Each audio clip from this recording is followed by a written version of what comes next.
और हमें सबक सीखने के लिए, और ये कि जिस तरह से सोसाइटी को ये अपनी सर्विसेज दे रहे हैं, ऐसे बंदे के लिए क्या मुश्किल है कि बाहर आना जाना, बाहर से पढ़े, इनको बाहर टिक जाना चाहिए था ना, बहुत सारा वहाँ पर पैसा था और सब कुछ, तो क्या ज़रूरत पड़ी थी इनको पाकिस्तान आने की?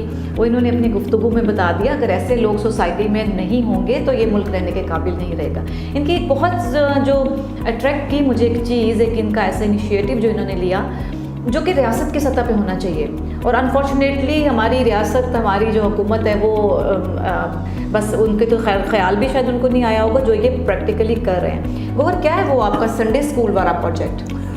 जी, संडे स्कूल का ये basically it's a project called Sunday school for working children, और ये इशू इतना बड़ा है कि इसके ऊपर इस वक्त पाकिस्तान बाय द वे दुनिया में दूसरे नंबर पे है, द सेकंड लार्जेस्ट कंट्री जिसमें इतने बच्चे आउट ऑफ स्कूल हैं। अच्छा, इतने बच्चे, about there was this figure that showed के तकरीबन 23 million children are out of school.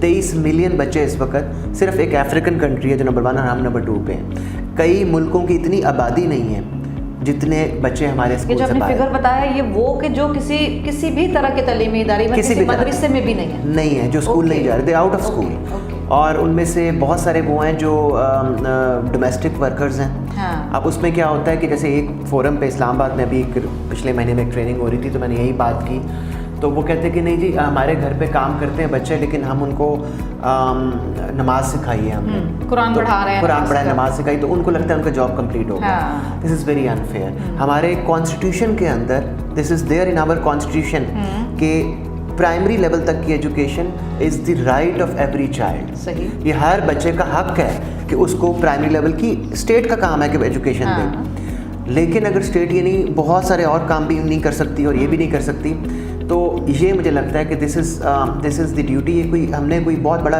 काम नहीं किया, ये हमारा एक सोशल ऑब्लिगेशन होना चाहिए। मैं तो कुछ अर्सा पहले यहाँ पे हमारे कुछ लेजिस्लेटर्स थे, मेंबर इधर पंजाब असम्बली के, और मैंने उनको भी ये रिक्वेस्ट की थी कि प्लीज़ आप जहाँ पे और इतनी बातें होती हैं, कम से कम और नहीं तो आप सारे इंस्टीट्यूट्स के लिए ये बार लगा दें, कि प्राइवेट के लिए कम से कम, कि आप इतना कमाते हैं जी। तो चले संडे को एक दिन में कोई एक्स्ट्रा चीज़ नहीं लग रही होती, इट्स जस्ट आपकी थोड़ी सी, सब कुछ उनके पास है, इंफ्रास्ट्रक्चर तो है ना, और वो अगर ट्रेन करें या वी कैन हेल्प। उनके एक वॉलंटियर्स, हमारे भी यहाँ पे सारे वॉलंटियर्स हैं। संडे को all the teachers are volunteering, all the administrative staff is volunteering, all the support staff is volunteering. कोई भी ऐसा नहीं है जो कहता हो कि, और हमारे पास मतलब माशाल्लाह हमारे मुल्क में ये बड़ा जज्बा बहुत है पाकिस्तानियों में, बहुत ज़्यादा है कि सीवीज़ अक्सर आई होती हैं, हमें शॉर्टलिस्ट करना होता है कि नहीं, अच्छा। हमने अभी कम से कम 4 मंथ्स तक एक टीचर को लेके चलना है।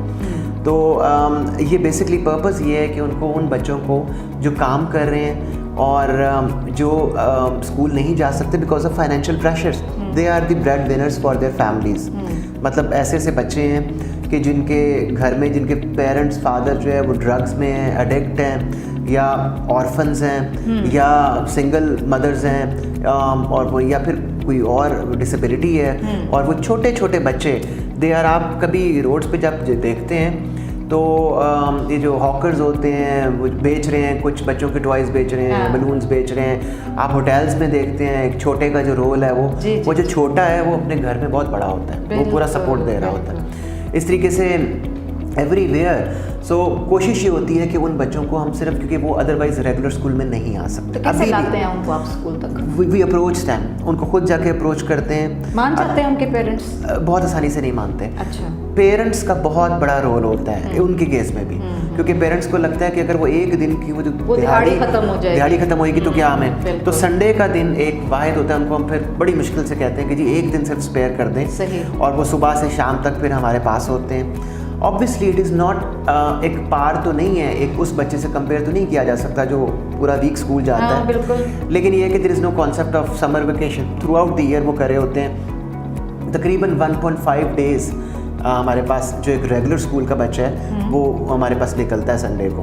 अच्छा। और हम उसमें वही गवर्नमेंट का जो प्रिस्क्राइब करिकुलम है, कोशिश करते हैं वही पढ़ाते हैं। जी बिल्कुल, वही पढ़ाते हैं, which is a difficult job. और वो गवर्नमेंट, अभी भी हमारी बात हो रही है, एक नॉन फॉर्मल इदारा है गवर्नमेंट ऑफ पंजाब का, तो उनका भी पॉइंट ठीक है। वो कहते हैं कि जी हम कैसे माने कि एक बच्चा जो एक रेगुलर स्कूल जा रहा है और एक सिर्फ एक दिन के लिए आ रहा है, चाहे सुबह से शाम भी आ रहा है, तो उनसे यही बात करें कि आप हमें अलाउ करें कि इन बच्चों के लिए एक स्पेशल करिकुलम हो। सही। देखिए आप फॉर एग्जांपल कोई भी क्लास 2 के अंदर आप चाहते हैं कि बच्चे को इंग्लिश सीखते हुए ये 10 चीज़ें आ जाएं। हाँ। तो हमारे रेगुलर करिकुलम में वो 10 चीज़ें 3-3, 4-4 दफ़ा पढ़ाई जाती हैं पूरे उस बुक के अंदर। हम उनको 3-4 दफ़ा की बजाय सिर्फ 1 दफ़ा पढ़ाएं ताकि वो बेसिक अपने वो स्किल्स गेन करें and they move down to the next level. तो हमारा आइडिया ये है कि हम इनको 8वीं क्लास तक इनको करवाएंगे जो गवर्नमेंट का एग्ज़ाम देने के बाद, फिर इनको वोकेशनल साइड पे ले आएंगे, वोकेशनल ट्रेनिंग्स में इनको ले आएंगे।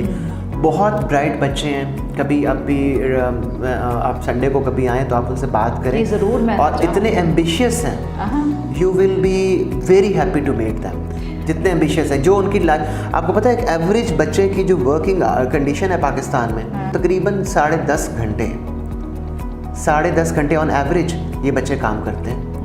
जो एक नॉर्मल बड़ा एडल्ट जो है वो इतने घंटे नहीं करता, और उनको अगेंस्ट विच जो उनको पे मिलता है इट्स जस्ट नथिंग। 300 से लेके 700 रुपए के दरमियान वो एक उसमें है, और साथ में उनको कोई एक नाश्ता करवा देते हैं कुछ। तो दिस इज प्योर एक्सप्लॉयटेशन। और उसमें जो पर्सनैलिटी जिस तरह से डिस्ट्रॉय होती है, जो बदअखलाकी वो सीखता बहुत इंपॉर्टेंट पॉइंट है कि पर्सनैलिटी क्या, they are open to all sorts of abuse. ऐसे ऐसे केस स्टूडेंट से जब बात करते हैं, वर्बल अब्यूज सिर्फ नहीं, सेक्सुअल अब्यूज, उनके वो बच्चे आर हाईली वोलेटाइल, इतने वल्नरेबल वो बच्चे हैं, और वो चूँकि उनके पेरेंट्स भी, मदर्स भी, वो इस एक विशियस सर्कल में फंसे हुए हैं कि अगर हम यहाँ ये नहीं करेंगे तो फिर हम क्या करेंगे। कोई होप ही नहीं है ना उनके लिए कोई। आप सोचें एक नस्ल जवान हो जाए जो स्कूल कभी ना गई हो, और वो करोड़ों में हो, तो वो क्या सोसाइटी की क्या शक्ल बनेगी, वो क्या बनेगी अगले आने वाले टाइम। बिल्कुल। तो ये मुझे लगता है कि हम कोई बड़ा काम नहीं कर रहे, हमारी ऑब्लिगेशन होनी चाहिए। मैं तो सबसे रिक्वेस्ट, आपके प्लेटफॉर्म से भी रिक्वेस्ट करूँगा कि अगर आपके नज़दीक, आप ख़ास तौर पे जो घरों में डोमेस्टिक वर्कर्स हैं, क्योंकि हमारे मुल्क में बहुत बड़ा कल्चर है कि बच्चे ले आते हैं, वो घर में रहते हैं, वो तो उनको कम से कम आप संडे को एक दिन ये आप उनके लिए, अपने लिए कुछ करेंगे कि वो साथ में पढ़ते रहें, वो अपनी एजुकेशन में। कोई मुश्किल नहीं है ये करना। ये एक इशू अभी हमें जो चैलेंज आ रहा है वो लॉजिस्टिक्स का आ रहा है। अभी अब बहुत सारे बच्चे जो यहाँ पे पढ़ते हैं, about 50 students at the moment. हमारा प्लान है इंशाल्लाह सितंबर से ये 100 का नंबर उसको लेके जाएंगे। वो सारे हैं जो नियर बाय ये एरियाज़ में रहते हैं, गुलबर्ग के ही जो थोड़े से वो स्लम एरियाज़ हैं, वहाँ से आते हैं। तो लॉजिस्टिक इज़ एन इशू, क्योंकि जो दूर से बच्चे हैं उनको आने में पैसे भी लगते हैं वो पे।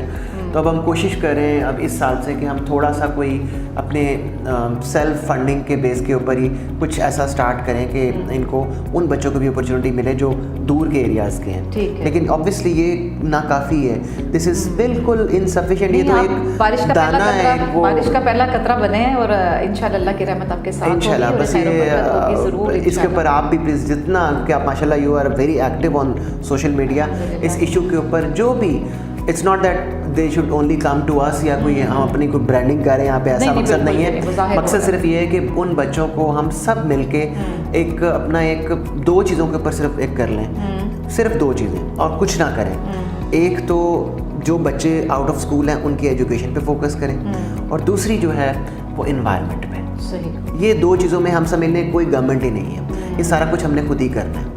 सिर्फ ये 2 चीज़ों पे अगर हमारी कौम इतनी माशाल्लाह एक्टिव है, अगर वो कर लें तो आप अगली एक नई जनरेशन को जो दुनिया दे के जाएंगे वो एक बेहतर दुनिया होगी। और वो हमें एक सेल्फ ऑफ, जिसे कहना चाहिए ना, कंटेंट, एक जैसे कि मैं पढ़ रहा था कि पूरी दुनिया में लोग कितने मिलियंस ट्रिलियंस ऑफ पीपल आए और गए, और हमारी भी एक लिमिटेड सी लाइफ है। तो हमें जाते हुए थोड़ा सा सुकून ज़रूर होना चाहिए कि हमने सिर्फ अपने मतलब के लिए चीज़ें नहीं की, बल्कि वो भी कुछ किया जिसका हमें कुछ मिला नहीं। बिल्कुल, कुछ देकर गए, कुछ देकर गए। तो वो देना बहुत ज़रूरी है। जाने वाले तो अक्सरियत है ना, तो हम अब पे बैक जिसको बोलते हैं, अगर हमने वो कहते हैं ना अपना रिस्क हलाल करके निकलो, खाया है इस वतन से, तो फिर उसको देकर भी जाए। बिल्कुल, ये बहुत अल्लाह इस काम में खैर बरकत अता फरमाए। जो लोग सुन रहे हैं, देख रहे हैं, मुझे बहुत उम्मीद है कि आप लोग इससे बहुत सारा सबक सीखेंगे, और इस आपकी ख्वाहिश तो मुझे लगता है हर दिल में होती है अच्छाई करने की, लेकिन वो पहला कतरा बनना मुश्किल होता है। तो पहला कतरा तो यहाँ बन चुका जी, अब बारिश बरसानी हम सारी कौम का